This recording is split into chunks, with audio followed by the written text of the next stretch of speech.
Right, chapter 11 of Atonement then is the one in which they're sort of having that dinner around the dinner table. And it's the one in which Robbie and Cecilia talk very briefly about the letter that was sent. They have their one moment of intimacy that is interrupted by Bryony, and then actually interrupted again because the twins have gone missing. Okay, so that's what chapter 11 is all about. It opens with a description that sort of follows on from everything we've had before. It's a heat wave, it's this stifling heat, and remember Paul Marshall has sort of insisted that everyone has these cocktails that none of them really want. And about 4 lines down we get appetites already cloyed. Okay, so again, just like the sun being sort of heavy almost and everyone, no one wants it, everyone's full.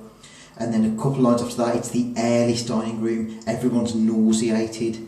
And then about 5 lines from the bottom of page 125, the effect of suffocation. So all those words show that suffocation, don't they? That entrapment. Again, it's that idea of the heat wave. A storm was almost needed. They're all sort of trapped. They're all sort of needing to sort of get out of that situation. Okay, Robbie and Cecilia need to move on and forge a new life. Brian is desperate to grow up. Okay, this is quite a toxic sort of atmosphere, just like in Hard Times. On page 126, about halfway down, Leon says a very short prayer before they eat. He says grace, and he says for what we are about to receive. Okay, it's a standard prayer that's said, you know, they say for what we're about to receive, may we be eternally grateful. But it's also ironic, isn't it? Robbie is about to receive this punishment. Cecilia is about to receive this terrible sort of halt on her life. So it's an ironic line. They are about to receive something that's foreshadowed, because Bryony, as the narrator here, is sort of in control of what's going to happen. There's also that biblical allusion, which is just like in Hard Times, with the sowing, reaping, garnering in both of them. Okay, biblical allusions are sort of structuring the narrative and structuring that journey out of childhood. Top of 127, we get the mention of the asphyxiating silence, again as Paul Marshall speaks. So yet again, he's associated with that suffocation. Okay, and that sort of idea of entrapment, really, and that thing that people need to break out of. Leon says halfway down page 128, I love England in heatwave. It's a different country. All the rules change. So again, there's that idea of things feeling unfamiliar. This heatwave needs to sort of come to an end, and the country actually is changing around them. Okay, it's this really turbulent time in which the rules aren't really clearly defined. They're all sort of searching around for them at this end of a bit of an era. Childhood is ending, but so is the world that the Tallises are in. Towards the bottom of page 128, Emily comments that hot weather encouraged loose morals among young people. Okay, and again, you've got a double view of that, because on the one hand, what she considers as loose morals is this sexual relationship between Robbie and Cecilia. That's a very positive thing. It allows them to sort of escape this world and these roles that are defined for them. On the other hand, it allows Paul Marshall and Lola, who are this very immoral couple, or as they become later on. Robbie, towards the bottom of page 129, dwells on the fact that however bad the dinner is, it would not last forever, and he'd find a way to be with Cecilia again that night, and they'd resume. And there's that idea of the delay throughout this, isn't there? This is that gratification that Robbie never ever actually gets. He's constantly sort of waiting for that. That's what Bryony, with this novel, with this Atonement, tries to do. On page 131, at the top though, Robbie dwells on the fact that Malvolio thought the same thing. Remember, Robbie played Malvolio in a play. Malvolio, the character who was punished for declaring this inappropriate love for Olivia, his mistress. And he actually is a reference to something that Malvolio had said: nothing that can come between me and the full prospect of my hopes. So through that intertextual reference, McEwan is again hinting that actually this relationship isn't going to get going, that Robbie is going to be punished. On page 132, they actually finally sort of are alone together, and it's in a library. That's crucial. Okay, so again, the relationship is fundamentally about language.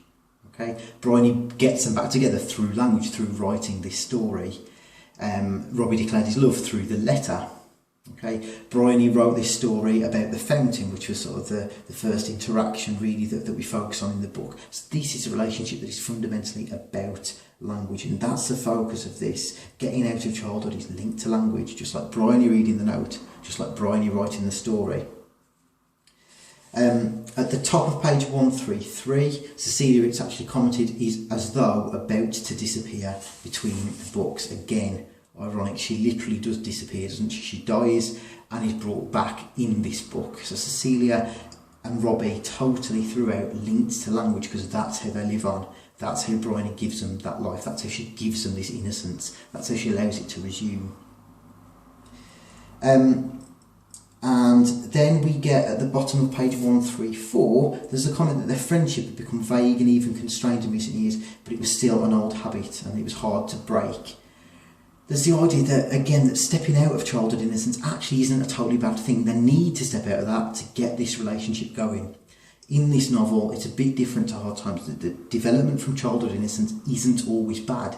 It allows this sort of new start. It allows them to get out of this world that is sort of tired and needs to change. It allows them to get out of Emily's influence.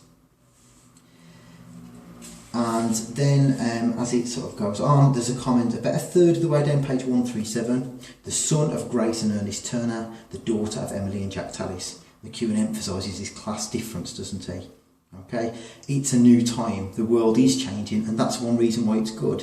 We get these two characters from very different backgrounds, very different classes, who are put together. Okay, and the reference to the son of, the daughter of, it's reminding us that actually this is a time when, although Emily might consider it loose morals, when the old rules don't really apply, and in some ways that is a very good thing.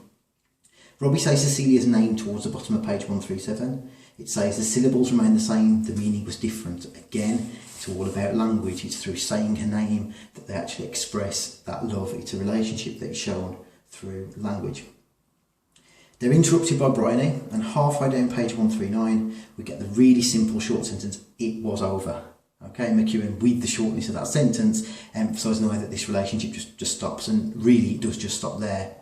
That's it. That's the only real moment that they get together in the rest of the book, other than what Bryony events. So it was over actually is symbolic, I think, of a lot more than just what was going on in the library.